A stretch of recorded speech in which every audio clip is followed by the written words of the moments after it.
Hello बच्चों, आपका हमारे YouTube चैनल हिंदी वाणी में स्वागत है।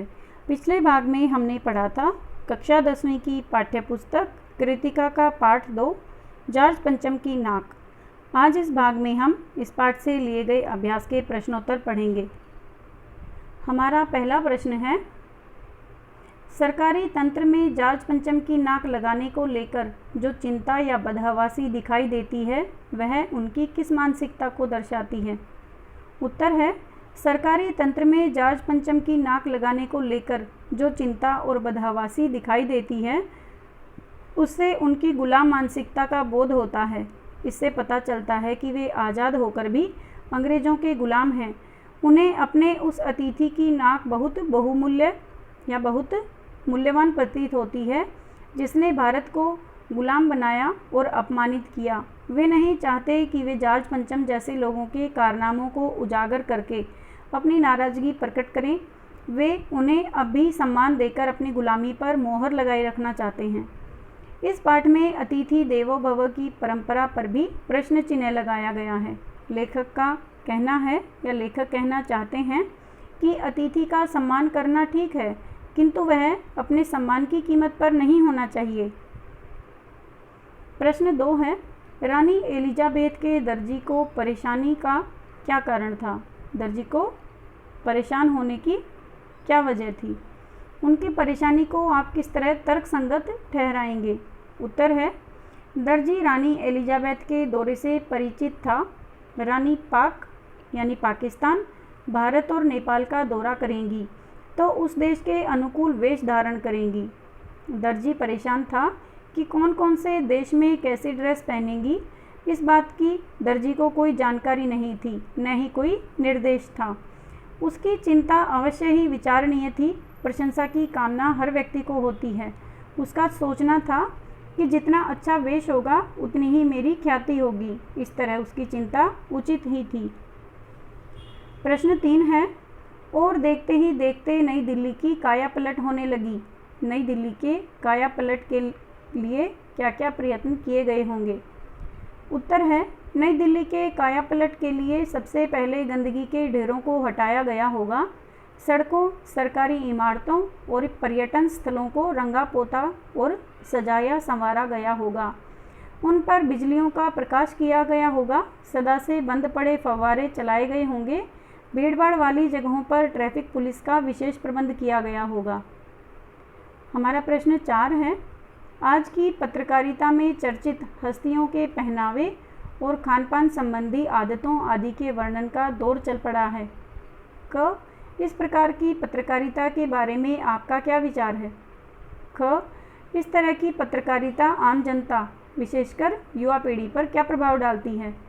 उत्तर है क, आज की पत्रकारिता में चर्चित हस्तियों के पहनावे खानपान संबंधी आदतों को व्यर्थ ही बढ़ा चढ़ाकर दिखाया जाता है तथा उनका वर्णन करने का दौर चल पड़ा है। इससे जन सामान्य की आदतों में भी बहुत अधिक परिवर्तन आ गया है। इस प्रकार की पत्रकारिता के बारे में मेरे विचार हैं कि पहला, इस तरह की बातों को इकट्ठा करना और बार बार दोहराकर उन्हें महत्वपूर्ण बना देना पत्रकारिता का प्रशंसनीय कार्य नहीं है। इस कार्य की प्रशंसा नहीं की जा सकती। नंबर 2, पत्रकारिता में ऐसे व्यक्तियों के चरित्र को भी महत्व दे दिया जाता है जो अपने चरित्र पर न तो कभी खरे उतरते हैं और वो चर्चा में बने रहने के कारण असहज कार्य करते हैं जो पत्रों में छा जाते हैं।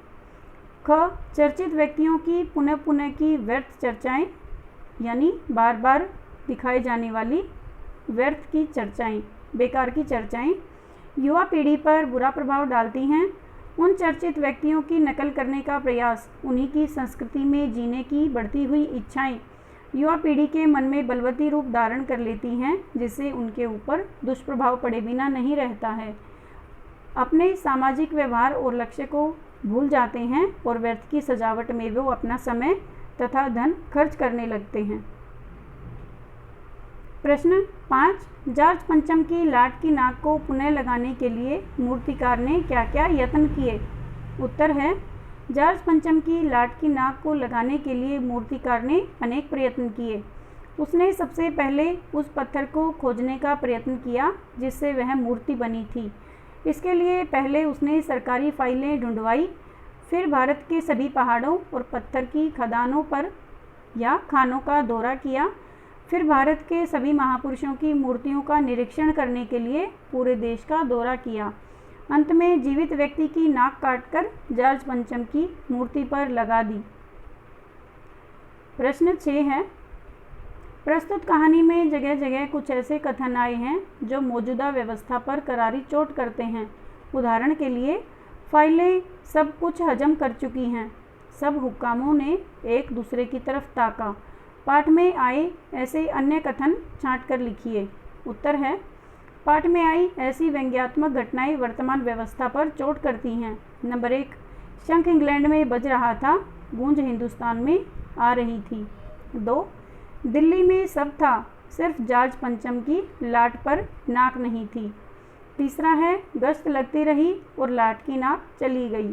4 है, देश के खैर ख्वाहों की मीटिंग बुलाई गई। 5, पुरातत्व विभाग की फाइलों के पेट चीरे गए पर कुछ पता नहीं चला। इस प्रकार की व्यंग्यात्मक पंक्तियों का इस पाठ में प्रयोग किया गया है। प्रश्न 7, नाक मान सम्मान व प्रतिष्ठा का द्योतक है। यह बात पूरी व्यंग्य रचना में किस तरह उभर कर आई है, लिखिए। उत्तर है, इस पाठ में नाक मान सम्मान और प्रतिष्ठा का परिचायक है। जॉर्ज पंचम भारत पर विदेशी शासन के प्रतीक हैं। उनकी कटी हुई नाक उनके अपमान का प्रतीक है। इसका अर्थ है कि आज़ाद भारत में जॉर्ज पंचम की नीतियों को भारत विरोधी मानकर अस्वीकार कर दिया गया। रानी एलिजाबेथ के आगमन से सभी सरकारी अधिकारी अंग्रेजी शासन के विरुद्ध अपनी नाराज़गी व्यक्त करने की बजाय उनकी आराधना में जुट गए। जॉर्ज पंचम का भारत की धरती से कोई अनुराग नहीं था। उनकी आस्था पूरी तरह विदेशी थी। उनकी मूर्ति का पत्थर तक विदेशी था। फिर उनका मान सम्मान किसी भारतीय नेता या बलिदानी बच्चों से भी अधिक नहीं था। उनकी नाक भारतीय स्वतंत्रता सेनानियों की नाक से नीची थी। इसके बावजूद सरकारी अधिकारी उनकी नाक बचाने में लगे रहे। लाखों करोड़ों रुपया बर्बाद कर दिया। यहाँ तक कि अंत में किसी जीवित व्यक्ति की नाक काटकर जॉर्ज पंचम की लाट की नाक पर बिठा दी गई। यह पूरी भारतीय जनता के आत्मसम्मान पर चोट है। प्रश्न 8, जॉर्ज पंचम की लाट पर किसी भी भारतीय नेता, यहाँ तक कि भारतीय बच्चे की नाक फिट न होने की बात से लेखक किस ओर संकेत करना चाहता है। उत्तर है, अखबारों में जिंदा नाक लगाने की खबर को कुछ इस तरह प्रस्तुत किया गया कि जिंदा नाक को भी शब्द और अर्थ का घालमेल कर पत्थरवत बना दिया। अखबार वालों ने खबर छापी कि जॉर्ज पंचम की नाक जिंदा लगाई गई है, यानी ऐसी नाक जो कतई पत्थर की नहीं लगती है। इस तरह जिंदा नाक लगने की खबर को शब्दों में तालमेल वाक्पटुता से छिपा लिया। प्रश्न 9, अखबारों में जिंदा नाक लगने की खबर को किस तरह से प्रस्तुत किया। उत्तर है, अखबारों ने जॉर्ज पंचम की नाक की जगह जिंदा नाक लगाने की खबर को बड़ी मुश्किल से और बड़ी कुशलता से छिपा लिया। उन्होंने बस इतना ही छापा कि नाक का मसला हल हो गया है। राजपथ पर इंडिया गेट के पास वाली जॉर्ज पंचम की लाट के नाक लग रही है। प्रश्न 10 है, नई दिल्ली में सब था, सिर्फ नाक नहीं थी। इस कथन के माध्यम से लेखक क्या कहना चाहता है। उत्तर है, नई दिल्ली में सब था, सिर्फ नाक नहीं थी। यह कहकर लेखक स्पष्ट करना चाहता है कि भारत के स्वतंत्र होने पर वह सर्वथा संपन्न हो चुका था। कहीं भी विभिन्नता नहीं थी। अभाव था तो केवल आत्मसम्मान का, स्वाभिमान का। संपन्न होने पर भी देश स्वतंत्रता की मानसिकता से मुक्त नहीं हो सका है। अंग्रेज का नाम आते ही भारतीयों के मन में हीनता का भाव उत्पन्न होता था। ऐसा प्रतीत होता था कि ये ही हमारे शासक रहे हैं। गुलामी का कलंक हमारा पीछा नहीं छोड़ रहा है। इसलिए लेखक कहता है कि दिल्ली में सिर्फ नाक नहीं थी। प्रश्न 11, जॉर्ज पंचम की नाक लगने वाली खबर के दिन अखबार क्यों चुप थे। उत्तर है, उस दिन सभी अखबार इसलिए चुप थे क्योंकि भारत में न तो कहीं कोई अभिनंदन कार्यक्रम हुआ, न सम्मान पत्र भेंट करने का आयोजन हुआ। न ही किसी नेता ने कोई उद्घाटन किया, न कोई फीता काटा गया, न सार्वजनिक सभा हुई, इसलिए अखबारों को चुप रहना पड़ा। यहाँ तक कि हवाई अड्डे या स्टेशन पर स्वागत समारोह भी नहीं हुआ, इसलिए किसी नेता का ताज़ा चित्र नहीं छप सका। उम्मीद है बच्चों आपको ये अभ्यास के प्रश्नोत्तर अच्छे से समझ में आ गए होंगे। धन्यवाद।